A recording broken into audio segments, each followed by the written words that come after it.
Welcome to Spectrum News at 10. I am Emedion James coming to you live from Uyo. Let's take a look at today's headlines. President Tinubu departs Japan for state visit to Brazil.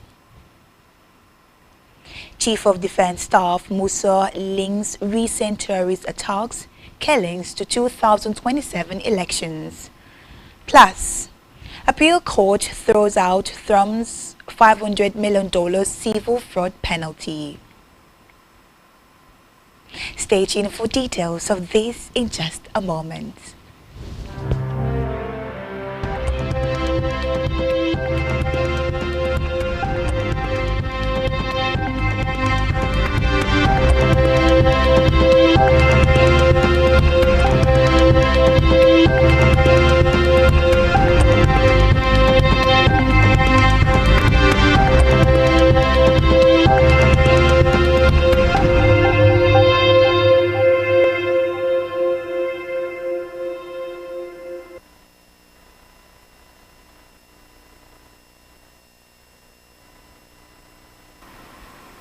Many thanks for staying tuned. First in the news this morning is that President Bola Tinubu has departed Yokohama, Japan for Brazil, where he will begin a state visit on August 24th.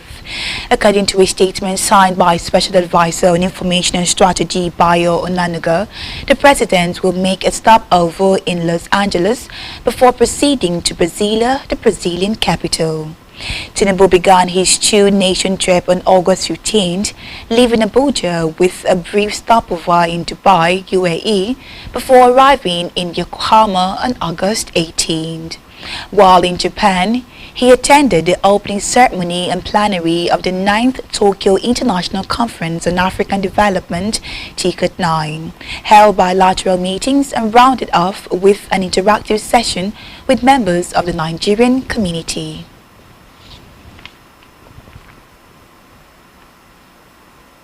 Meanwhile, President Bola Tinubu has declared that the rise of Nigeria to its rightful place in the Committee of Nations has already begun, assuring Nigerians in the diaspora that the country's economy is stabilizing, opportunities are expanding, and reforms are yielding visible results.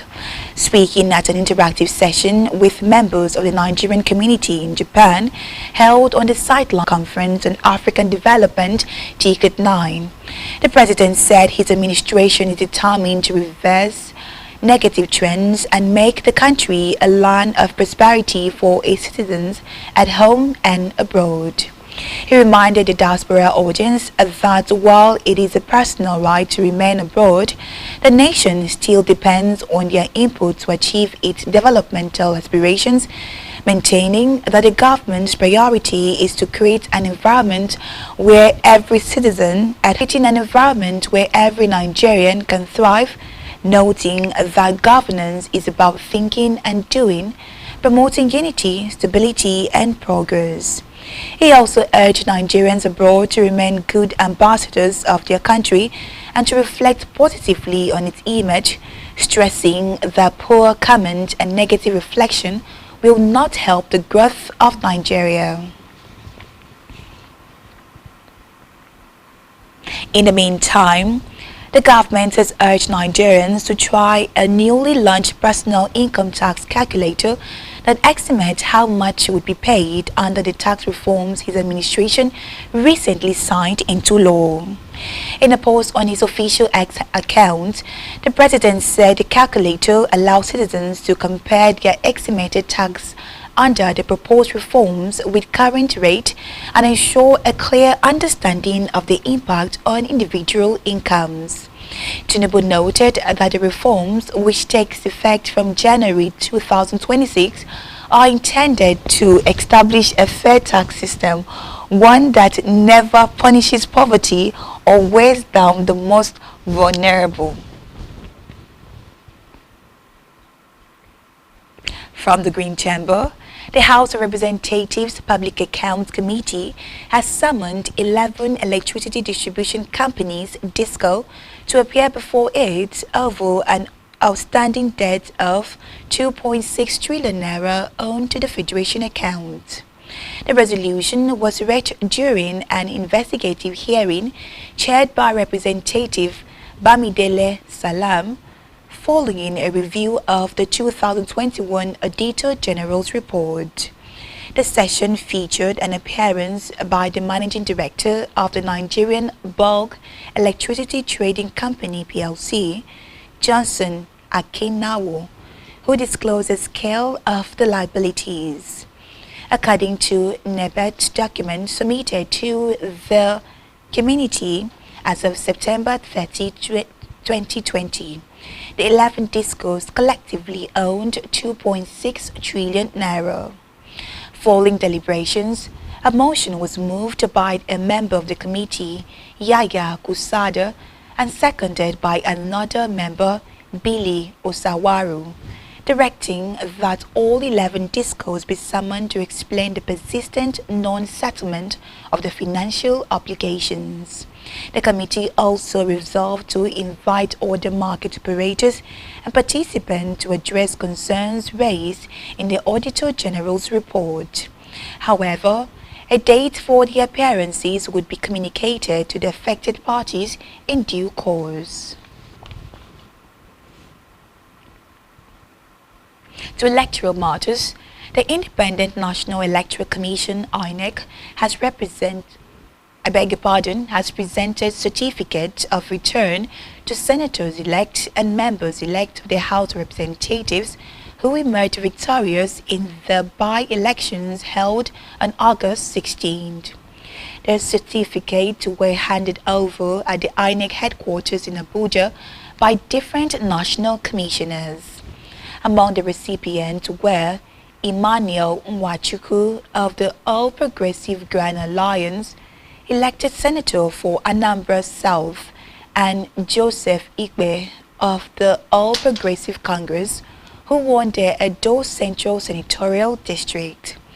Also presented with certificate were 5 newly elected members of the House of Representatives.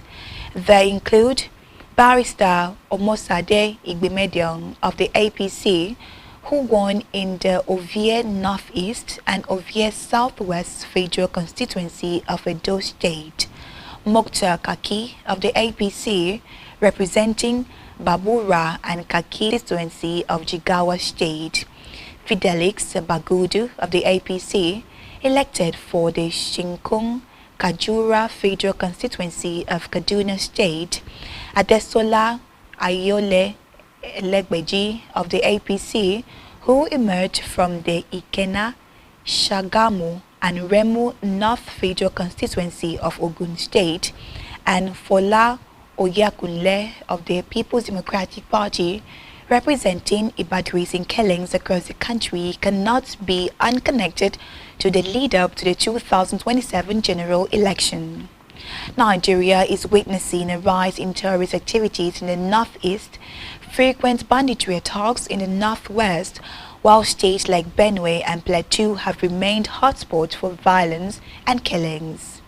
In an interview, Moses said that this increasing insecurity can be closely linked to political activities. He said criminals, both bandit and terrorists.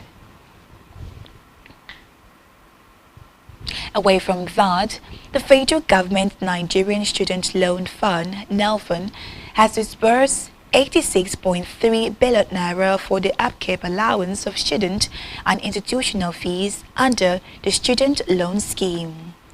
A breakdown of the figures showed that the agency has paid 38.7 billion naira as upkeep allowance to beneficiaries of the loan scheme. The figures further showed that NELFUN paid 47.6 billion naira as institutional fees of students benefiting from the loan scheme. Details of the disbursement were obtained from the official X handle of NELFUN.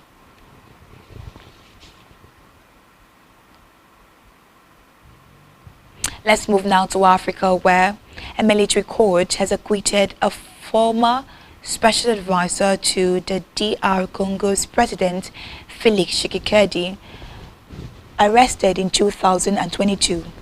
Francois Bayer was charged with conspiring to kill the head of state. He was accused of violating orders and inciting soldiers into a dereliction of duty. At the end of the 3-year closed-door trial, judges found that the prosecution case was based on a juxtaposition of isolated facts taken out of context, and that Bayer was a victim of a plot and not an instigator. The prosecution argued that Bayer had participated in a plot to assassinate the president, relying on audio recordings of conversations with his colleagues and testimonies reporting his criticism of the head of state. However, the judges rejected all of these elements, considering them inconclusive. On the foreign scene, an appeal court has thrown out a $500 million penalty that President Donald Trump was ordered to pay in a New York civil fraud trial last year. Judge Arthur N. Garner has ordered Trump to pay the fee for massively inflating the value of the Trump's organization's properties in order to secure favorable loans. In the ruling, judges on the New York Supreme Court Appellate Division stated that while Trump was liable for the fraud, the fine of nearly $500 million was excessive and likely violated legal protection against severe punishment. Meanwhile, in a post on his social media site, Truth Social, Trump claimed that the decision was a total victory. Still on the foreign scene, a U.S. federal judge has ordered the closure of President Donald Trump's controversial migrant detention center in Florida, dubbed Alligator Alcatraz. The order stated the facility was causing severe environmental damage to the Florida Everglades, a UNESCO World Heritage Site, and gave the Trump administration 60 days to wind down its operations. In addition, the 82-page ruling said no more detainees could be brought to the center, and it prohibited any new construction work or expansion at the site. Reports say the state of Florida, which is partnering with the Trump administration in the building of the site, has already filed an appeal.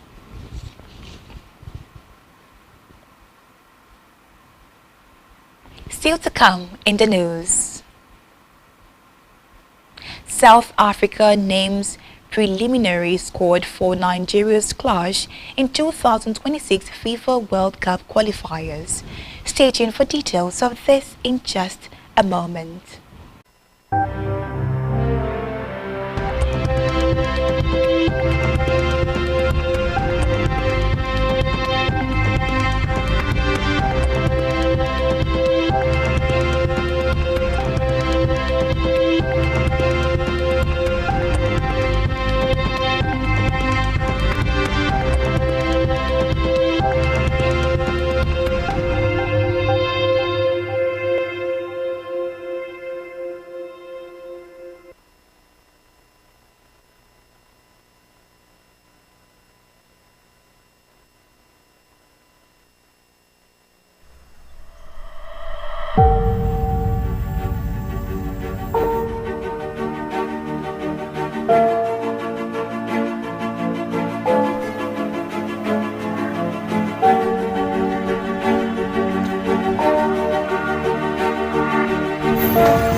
Welcome back. This is Spectrum News at 10. Let's move now to our business scene. On our business news, the federal government, through the Nigerian Upstream Petroleum Regulatory Commission (NUPRC), has declared that the country is firmly on course to wrap up crude oil output to 2.5 billion barrels per day by 2026, falling in a strategy to unlock deep waters potentials, revive dormant fields, and accelerate approvals for new projects. It also announced the completion of a case-by-case review of the marginal fields licensing that are due for renewal. The chief executive of NUPRC, Gagba Komalofe, stated this in Abuja while delivering his goodwill message at the 2025 Pegasus Energy and Labour Summit with the theme Building a Resilient Oil and Gas Sector in Nigeria, Advancing HSE, ESG, Investment and Incremental Production. Despite the shift, Komalofe stressed that hydrocarbons will remain central to global energy demands for decades, especially in Africa and Asia.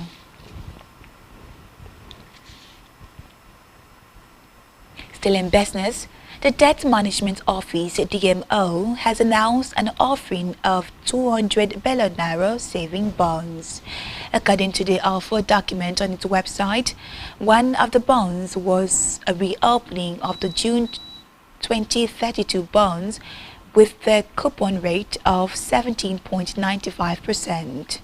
The new 5-year bond has the minimum subscription amount to be 5,000 naira with additions in multiples of 1,000 naira, subject to a maximum of 50 million naira. DMO added that interests are paid semi-annually. In health, as part of its commitment to build the capacity of its staff, the National Primary Healthcare Development Agency (NPHCDA) has commenced the training of 126 newly recruited staff under its Leadership Development Academy. The agency disclosed this in a press statement signed by the Director, Advocacy and Communications, Dr. Laden Aliyu. NPHCDA is a federal government agency with a mandate to provide technical and programmatic support to states, local government areas and other stakeholders in the functioning, planning, implementation, supervision and monitoring of primary health care services in Nigeria. The Executive Director and Chief Executive Officer of NPHCDA, Dr. Muyi Ania, urged the trainees to engage in self-development and assured them that the agency would equip them with the necessary skills and tools to be effective in their jobs and to enhance primary health care in Nigeria. Ania added that the recruitment is part of President Bola Tinubu's renewed hope agenda on job creation for Nigerians as a dividend of democracy.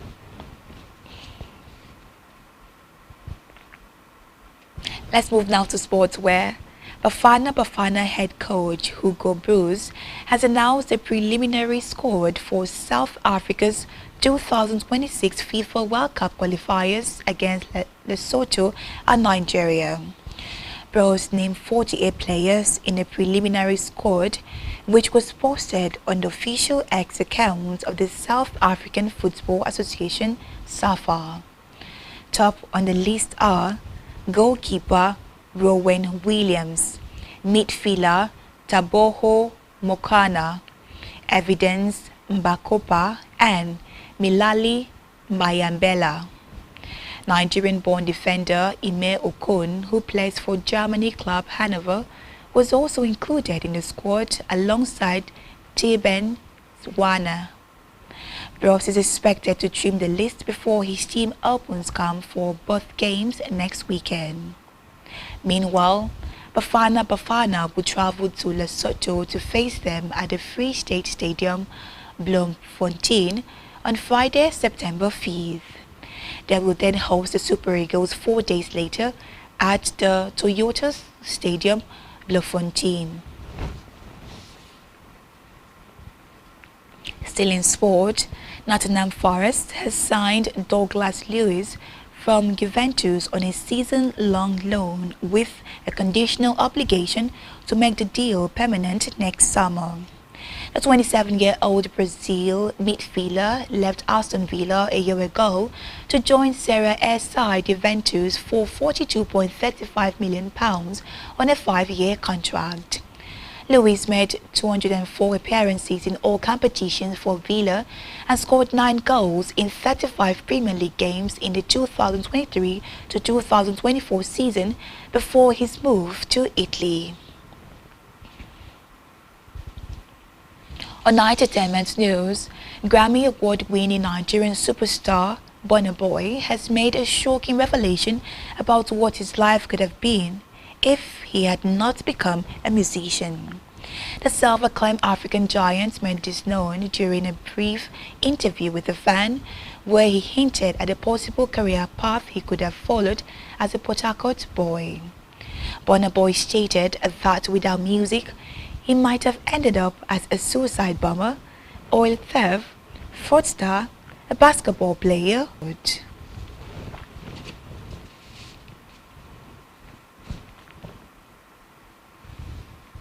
And that's all we have for you at this time. Do ensure to follow us on social media. Subscribe to our YouTube channel, all of which you can find on our website, spectrumtvlive.ng. You have been watching Spectrum News at 10. I am Emedion James. Enjoy the rest of your day and thank you for watching.